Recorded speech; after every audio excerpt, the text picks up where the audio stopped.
One of the things that I really like about their packaging is they're putting their main cannabinoid profile as well as their main terpene profile here.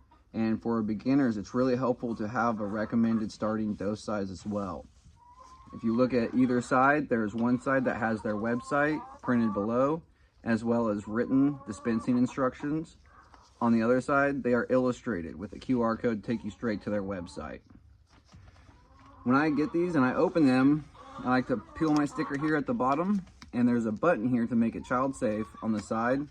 I hold that in and pull my carton out to reveal that beautiful branded Emerald Bay extract syringe that now also features the finger assist flange there to help with better dispensing.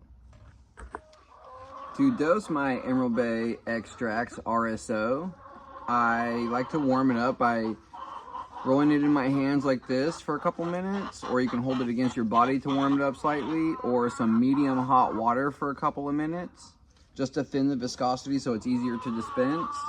And then I also like to dimple a spoonful of peanut butter like that for my oil.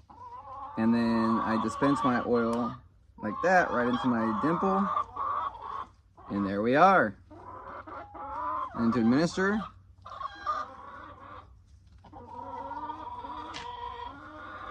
I like to let it roll around in my mouth for a few minutes to get the sublingual onset of effects, which will hit with relief in about 15 minutes, and then I can look for a full onset of effects in about 2 hours.